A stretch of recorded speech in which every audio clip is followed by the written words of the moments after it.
Hey there, kiddos, and welcome back to the channel. I'm Uncle Frank, hoping that you are having a great day, and in today's video, I'm going to be sitting back in the very squeaky chair, relaxing and having a little conversation with all of you guys about shard bugs. That's right, the crazy, captivating, creepy, crawly card game that has all of you guys absolutely entranced, because a lot of you guys have had a lot of positive things to say about it and have been highly recommending it for quite some time now. And finally, I got a chance to sit down, play it, and learn as much about it as I could. Got my clipboard full of notes. So, what does Uncle Frank think about the card game? What do I think about shard bugs? First off, let's get the basics out of the way. Shard bugs started off as a Kickstarter card game. That's right, the Kickstarter went live in March of 2025, funded almost immediately. Good sign there, but you guys know how apprehensive I am when it comes to Kickstarter card games overall. Crowdfunding is all well and good to get your foot in the door, but there's always the risk that you will need more crowdfunding in order to keep going and keep the game in stock and alive. However, here we are, almost a little over a year later. Shard Bugs has since had 3 total sets.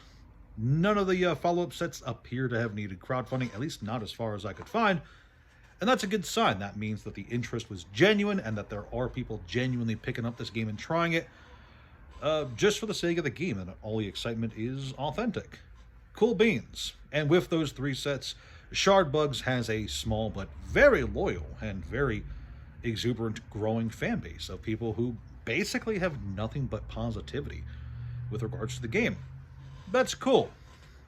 And of course, like I said, loads of people have been recommending it to me, but it was kind of sitting on the back burner for me until recently when Lewis, one of the guys who worked on the game, offered to send out some product for me to rip open and review. So of course I said yes. The 3-deck intro product was sent out, as well as 2 boxes for me to open, one from set 2 and one from set 3. I have cracked those boxes open before I played the game, and I recorded those videos. If I scheduled things correctly, those videos should be up before this one. If I made a mistake, my apologies. Spoiler alert, I enjoyed opening the boxes quite a bit. A lot of cool cards, a lot of cool foils. I especially like this one. Really super duper dope looking. Although I liked opening the second box, set 3, less just because the packs were slightly harder to open. But that might have been a me thing. And of course, today I sat down with a buddy and then another buddy, and we played a bunch of the game.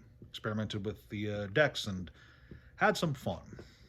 And before I get into the review section itself, of course, there's always going to be questions concerning whether or not I will be giving it a good review just because I was sent product for free.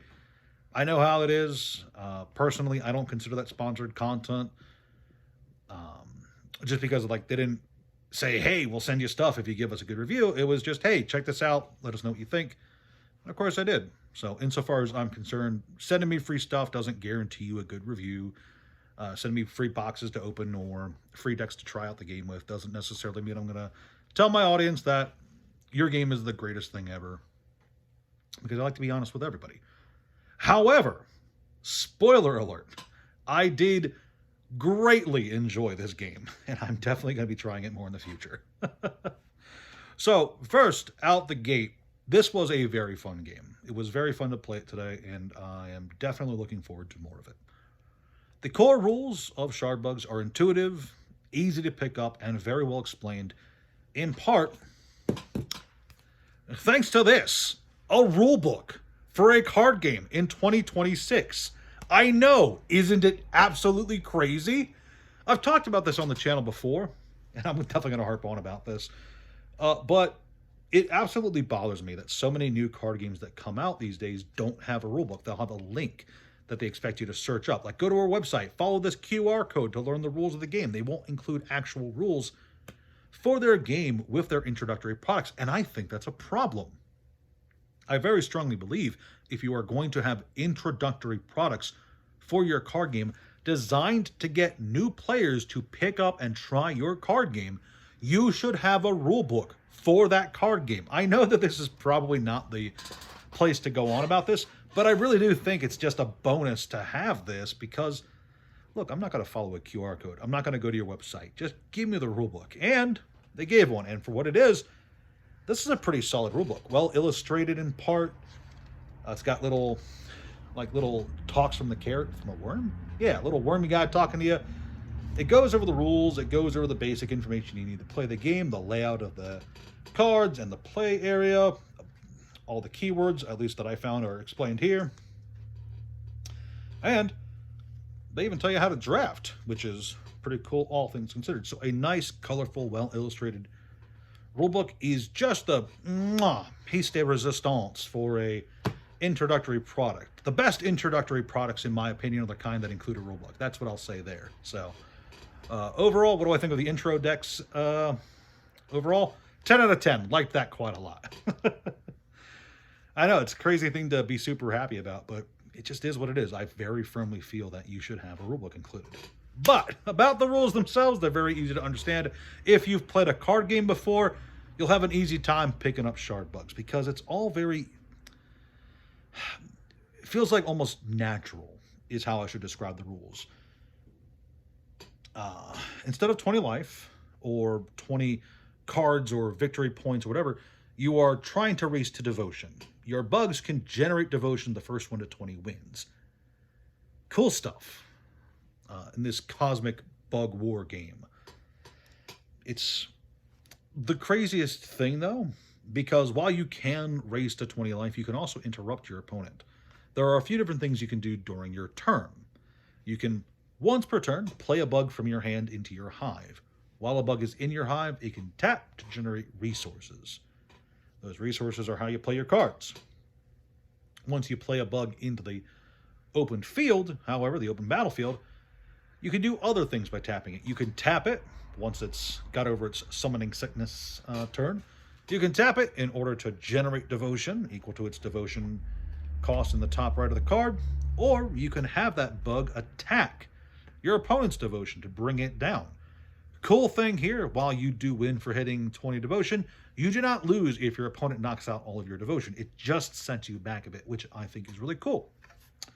And of course, there's a bunch of other things. There's locations, there's items, there's different effects you can play. The shard bugs equivalent to sorceries, for instance. Cool stuff. And there is your cosmic avatar, which starts the game in play and usually has some kind of effect that is beneficial to the faction you chose to back up. There is the Sol, Luna, and Mars avatars, and there's a few different versions of each of them. So like here we have a Luna card, but while you always have a Luna, Sol, or Mars card in play, there's different versions of each of them that will have slightly different effects geared towards certain play styles. Overall, in my experience playtesting today, the Sol deck really wants to kind of go wide, create bugs to generate lots of devotion, or defend that devotion from the opponent. The Mars deck appears to be rather aggressive, one to splat different bugs. Oh, when bugs are destroyed, it's called being splatted. That's cute. And the Luna deck appears to be more about controlling elements, with some interruption effects sprinkled in, and a bit more extra draw, but I digress. Cool stuff overall. And there is a combat zone, like I said. You can swing your bugs at the opponent to bring down their devotion. They can block with their bugs to stop their devotion from going down. There is a nice rock, paper, scissors attribute thing at play where there's digging bugs and flying bugs and swimming bugs. And the bugs will have on their card what attribute they are, here over here, and then what attribute they resist on this side.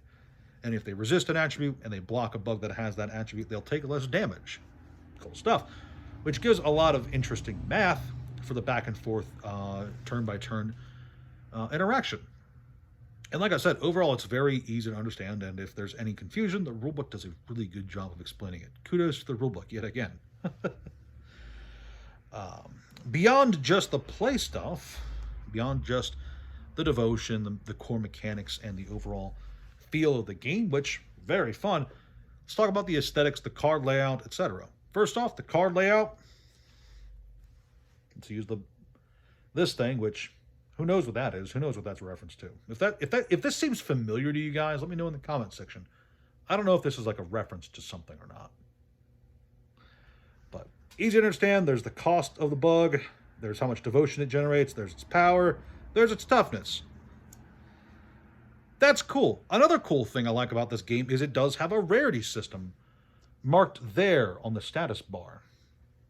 And you'd think that the higher rarity would be like 5 stars or 5 snails. That's how they do it. It's fun. But no, actually, the fewer snails you have in the type card, the rarer it is. And rarity is more than just like a denotion of how hard it is to get the card, because that's like foils and such. I suppose I should study up on how the pack odds look, but I digress.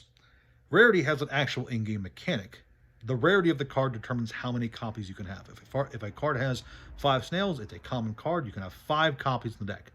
2 snails, it's a really rare card. You can only have 2 copies in the deck. That's cool as hell, and it gives rarity more than just a searching, like a hunt. What is it called when you're looking for a specific card? Is it called the hunt? No. It's called something. People call it something when they're on the hunt for a specific card in a card game. And it's slipping my mind. I don't know what it's called. One of you guys will let me know in the comment section below.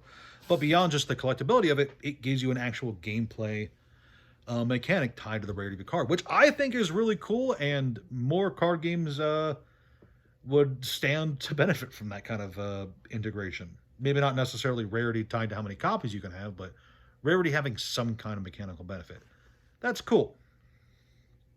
So the overall card layout looks good. The keywords are all really easy to understand and explained well in the rulebook. Again, the rulebook. And the overall aesthetics, not for me, honestly. Comic books don't really work for me a whole lot, but the overall art design and core aesthetics, the identity of the art for this game is super consistent and super easy to understand, that these are all crazy bugs, a bunch of varieties of bugs, all living in the same world. Really easy to pick up on. I like that a lot. Again, even if the whole comic book look doesn't necessarily strike me as the best thing, because I'm a huge weeb, okay? I'm not afraid to admit it. I've got like weeb stuff hanging up there. Actually, you guys can't see the weeb stuff. It's like Fate Stay Night and Yu-Gi-Oh! And stuff over there. I guess there's Mega Man. That counts. That counts as weebish. But yeah, the overall look and aesthetic and layout of the cards, really nice. The overall rules, really nice. The community, really nice. Really exuberant guys who seem super excited about the game overall. And even the social media interactions. They do have a YouTube channel for Shardbugs with some introductory videos that are voice acted and have campy effects and editing. And I highly recommend it because it's really fun. Overall, with all of that said, what does Uncle Frank think? This is a very fun game. One of the best that I have tried in a very long time. I don't think it is the next best game ever. I don't think it is gonna dethrone anyone at the top of the TCG world. But I do think it is very fun. I do think it has a lot of potential to break out and really have a huge core audience, just because of how fun the actual gameplay was.